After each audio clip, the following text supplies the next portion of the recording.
Estou recebendo aqui o secretário de Meio Ambiente, Felipe Araújo. O secretário tem 3 filhos, viu? 3 filhos, secretário.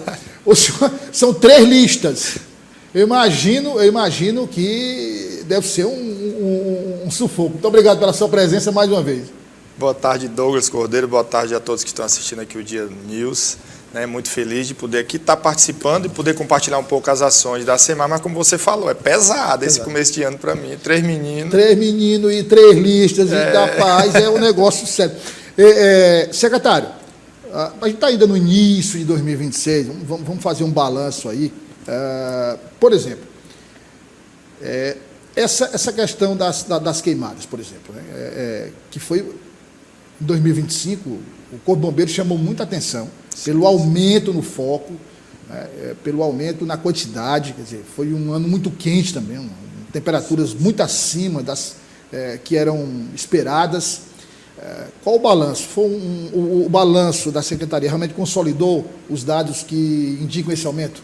Sim. Na verdade, Douglas, desde o início do ano, a gente tem, esses dados, até porque a gente tem uma sala de monitoramento, onde a gente monitora indicadores de chuva, indicadores de focos de queimada e assim por diante. E esses dados são até compartilhados com os municípios, com a própria população, onde os nossos profissionais lá dão entrevistas, e também com outras secretarias. Tá? Então, ali desde abril, mais ou menos, a gente já vinha divulgando essa questão da seca, que foi um ano realmente de uma seca severa, uma seca grave, e que ao longo dos meses foi se agravando. Tá? E foi uma das maiores secas aí dos últimos 10 anos, para você ter uma ideia. Então, é natural que, com essa seca agravada, eu tenha ali mais focos de queimada. Então, a gente tem dados aí em relação... Temperaturas elevadas. Isso, temperaturas elevadas. Claro, às vezes a ação humana, de forma imprudente, acaba prejudicando. Às vezes você está ali passando por uma estrada e joga uma coisa de cigarro. Então, a gente teve um aumento aí de aproximadamente 11% do número de focos de queimadas. Mas a gente entende que pelas ações que foram feitas, a gente conseguiu até reduzir esse número. Poderia ser muito maior se comparado com outros anos de 2023, 2022 ou até outro ano com a seca severa, tão como foi em 2025. Então a gente atuou aí sempre com inteligência e buscando reduzir esse número de focos de queimada. E a gente pode contemplar aí que uma ação importante que a SEMAR teve foi a questão da capacitação dos brigadistas, em cooperação com os municípios piauienses, já que o Corpo de Bombeiros não está em todos os municípios. O governador Rafael Fonteles vem fazendo um trabalho, junto com o secretário Chico Lucas, de avançar o número de Corpo de Bombeiros para pelo menos cada território, mas não tem como ter em toda a cidade. Então, a gente só consegue combater esses incêndios, os incêndios, inclusive os florestais, por meio dessa parceria de Estado e município. E os municípios estão se conscientizando de formar as suas brigadas. Então, para você ter uma ideia, só no ano de 2025, a gente capacitou 102 brigadas municipais, contemplando aí 1.333 brigadistas, aproximado, se eu não acertei o valor exato, mas é isso. E que isso é muito maior do que os últimos 3 anos, 2022, 23 e 24. Então, a gente entende que essa capacitação vai colaborar não só no ano de 2025, colaborou, mas também no ano de 2026, e a gente quer chegar nesse ano de 2026 a mais 112 municípios capacitados para contemplar todos os 224. Hoje são quantos, secretário, que tem brigadistas efetivamente? Olha, na verdade, a gente tem brigadistas efetivos, a gente fez 143 cidades atendidas. E aí a expectativa desse ano de mais 112, por quê? Porque esse curso ele tem validade de 2 anos. Então, a gente vai fazer desses novos municípios, mas também capacitar aqueles municípios que fizeram em 2024.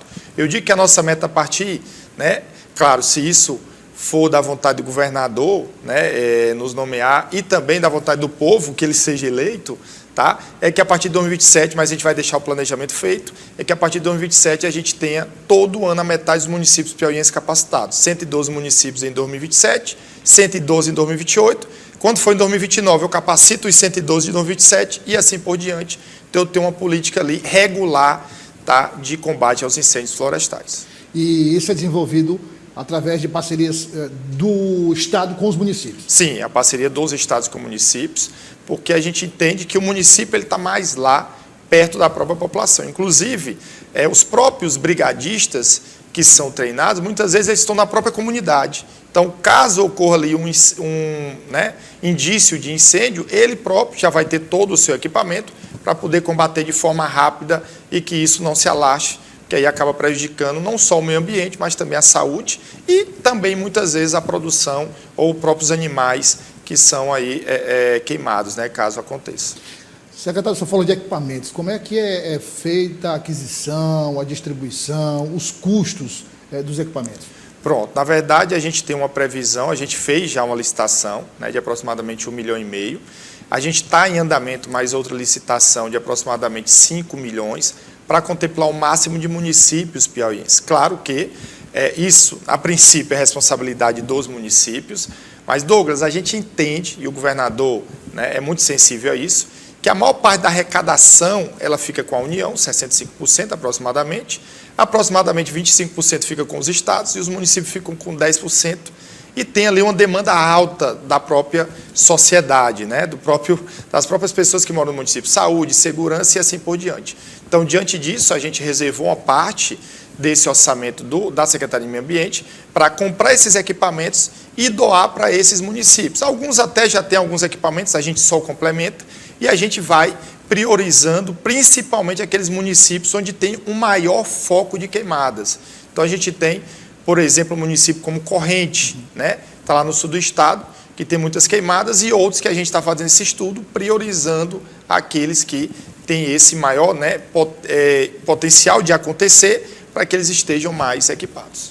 Secretário, no caso da preservação, que é um tema recorrente, preservação do meio ambiente, educação ambiental, inclusive o novo secretário de Educação esteve ontem aqui, mas eu já tratei desse tema com o secretário Oscar Bandeira, com o próprio governador no final do ano, na entrevista que ele nos concedeu aqui no jornal Dia News.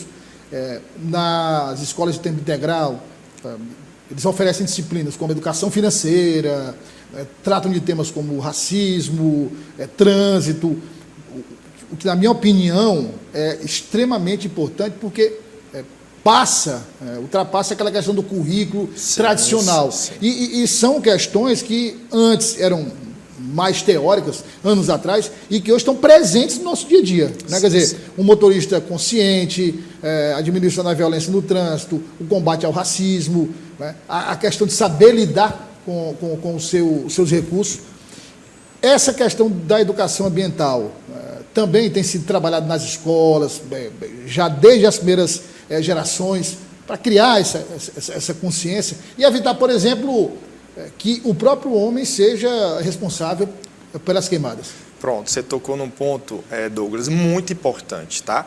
E que a gente vem avançando, tá? Lá dentro da Secretaria do Meio Ambiente, porque a gente entende que essa é uma pauta até transversal, né? Acaba passando por todas as outras, né, áreas da Secretaria, até por todas as outras secretarias. Para você ter uma ideia, eu digo que eu fico muito triste às vezes que eu estou no carro aqui, alguém está no carro e joga ali uma lata ou joga uma garrafa, né, numa avenida, né? Isso é muito triste. Isso é uma pessoa que não está educada do ponto de vista ambiental. Eu lembro que esse final de ano também eu tive em Luiz Correia e eu fui tomar um sorvete com meu filho, né, e tinha uma mesa do lado com a família, que, claro, ali tem muito vento, tomou o sorvete, se levantou, todo aquele material caiu, né, ali que tinha os depósitos e as colheres, e eles simplesmente sorriram e entraram no carro, né? Aí eu até digo que meu filho, né, ele falou assim, olha pai, que triste, ele foi lá, pegou e jogou no lixo. Então, é extremamente importante essa parte de educação ambiental, e o que foi que a gente está fazendo, né? Eu tenho a educação ambiental nas escolas municipais e estaduais, ou também, né, escolas privadas, e eu tenho a educação também para as comunidades, para a própria sociedade. Então, o que a gente fez foi, em relação aos municípios, a gente tem avançado, claro que isso é mais a Secretaria Municipal de Meio Ambiente, então a gente tem tentado contribuir com a Secretaria Municipal de Meio Ambiente, com capacitação, né, e os próprios professores das secretarias de educação municipais para que eles possam passar isso. A gente teve um projeto piloto no ano de 2025, que foi o Guardião, na verdade, o Brigadista Ambiental Mirim, onde a gente fez na cidade de Sebastião Leal e Teresina, a gente quer avançar para outros municípios, que vai ser um programa anual de educação ambiental com palestras e de forma educativa, conscientizar as crianças ali, né, do município da importância de não tocar fogo ali na plantação e também a questão da caça, e que isso ele possa influenciar a sua comunidade e os seus pais. No caso da educação estadual, a gente tem aí também um avanço muito importante. A gente tem uma meta de ter ações de educação ambiental em todas as escolas estaduais, né, públicas do estado do Piauí. Então, a gente tem aí um número, né, que a nossa equipe tem de 641 escolas estaduais e a gente quer chegar em todas. Então, a gente conseguiu, né, aumentar de 33% das escolas até 2024 para aproximadamente 68% das escolas em 2025. Ou seja, a gente dobrou o número de escolas com ações de educação ambiental, onde a gente fala da importância de você plantar uma árvore, né, inclusive com distribuição de mudas. A gente fala também da importância de combate aos maus tratos aos animais, ou seja, cuidados aos animais. A gente fala da questão dos recursos hídricos, né, de você cuidar dos rios, lagoas. Às vezes é muito triste você ver alguém jogando ali também uma garrafa no rio, algum lixo, tá? E outras ações como essa questão do lixo. Então, a gente tem avançado e, nesse ano de 2026, a gente quer chegar a 100% das escolas estaduais, mas a gente quer também fazer ações nas comunidades, nos municípios piauienses, para que essa integração a gente possa cada vez mais cuidar do meio ambiente, destinar os resíduos, né, o lixo ali da forma adequada, e com isso a gente tem uma melhor qualidade de vida para as gerações atuais e também para as gerações futuras. Secretário, no caso da fiscalização, no cometimento de crimes, aí a questão da caça, né, a questão da destruição mesmo do meio ambiente, de queimadas, consideradas criminosas, que não deveriam ser feitas.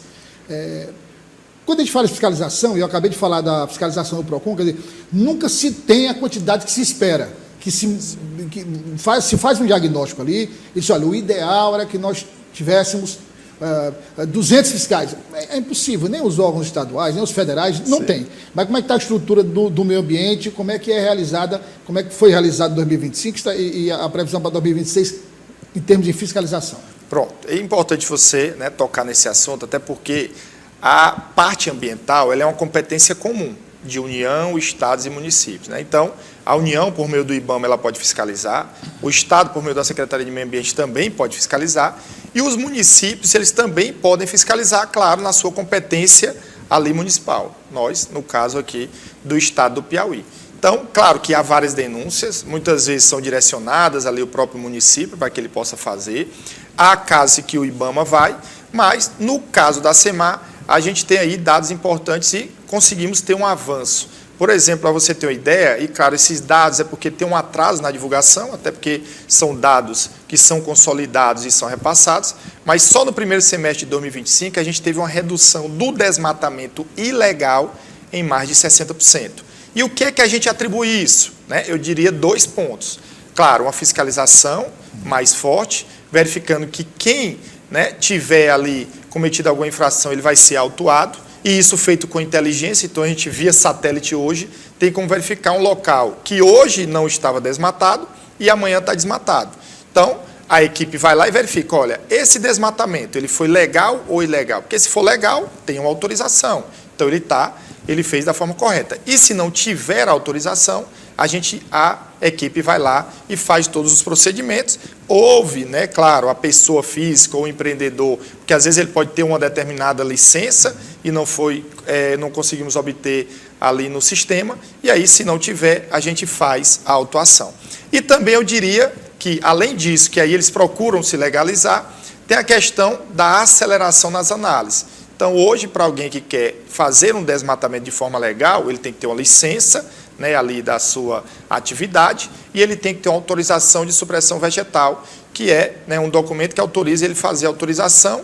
Claro que a gente tem a parte da reserva legal, ou seja, de tudo que ele vai desmatar, ele tem que deixar de 30% a 50%, né, como mata ali natural, e aí a gente conseguiu avançar também nessas análises, porque muitas vezes o próprio empreendedor nos confessava que, devido à demora, ele teria, né, que ele poderia perder a sua safra, ele poderia perder o financiamento e teria que fazer o desmatamento. E aí começava a fazer... Isso, sem estar autorizado, mas tinha um pedido. Né? Então, eu acho que essas duas frentes fez com que o desmatamento ilegal reduzisse aí mais de 60%. No primeiro semestre de 2025, a gente está esperando os dados, mas a gente entende que vai ser, com certeza, também no segundo semestre, né, bem melhor, vai ter uma redução em relação a 2024. Secretário, para 2026, o que é que o senhor destacaria, além dessas metas que o senhor acabou de falar, o que é que o senhor destacaria como os focos principais da Secretaria? Olha, na verdade, a gente vai ter muitas entregas nesse ano de 2026, né? Eu destacaria a questão do zoneamento ecológico e econômico, tá? Que é na região do Cerrado, que é um instrumento muito importante para saber o que é de preservação ambiental e quais locais que pode-se até se produzir. A gente vai ter também outra entrega que é promessa do governador Rafael Fonteles, que é a recuperação de algumas nascentes, né? E também de rios. A gente vai, né, também fazer esse trabalho. A gente tem o avanço nessa parte do combate aos incêndios florestais, então nós queremos ainda nesse mês de janeiro, no máximo em fevereiro, já começar a distribuir EPIs de forma antecipada, se planejar, contratando profissionais para que a gente possa já prever alguns casos de incêndio e possa atuar de forma preventiva. Na pauta animal, né, dos animais domésticos, a gente quer avançar na questão das castrações, a gente conseguiu retomar ali no final de julho de 2025 as castrações dentro do castramóvel, que não era feito, o castramóvel era mais para atendimento e ia para a clínica. Agora a gente faz a castração dentro do castramóvel, a gente está aumentando a equipe para que a gente consiga aí castrar mais animais. No ano de 2025, dentro do castramóvel foram um pouco mais de 600, né? Juntando com clínicas foi mais de 1.000, mas a gente quer que esse número no ano de 2026 ultrapasse de 3.000 e a gente sabe que ainda é pouco, né? E por isso que a gente está também querendo adquirir mais, né, um castramóvel para poder chegar em mais regiões. Então, a gente tem muitas ações nesse sentido, combater essa questão do desmatamento ilegal. A nossa meta é zerar o desmatamento ilegal. Então, a gente tem muitos projetos de educação ambiental, tá? Essa parte também das unidades de conservação. A gente quer estruturar, por exemplo, o Parque Estadual que é em Duputi, é a SEMAR que administra. Então, a gente quer colocar infraestrutura para receber melhor o turista e assim por diante. Então, a gente tem muitas ações positivas e eu tenho certeza que a gente vai avançar muito nesse ano de 2026. Secretário, obrigado pela participação e o convite está feito para o senhor retornar, para a gente atualizar essas metas, passar essas informações para quem está nos acompanhando. Pronto. Douglas, eu que agradeço aqui, né, a todos aqui do dia e colocamos à disposição para, dessa forma, levar para a população piauiense o que a Secretaria de Meio Ambiente vem fazendo, o governo do Estado, para melhorar essa pauta tão importante dos recursos naturais do nosso Estado. Então, desejo aqui feliz ano novo a todos aqui, que seja um ano promissor a todos nós. Obrigado mais uma vez.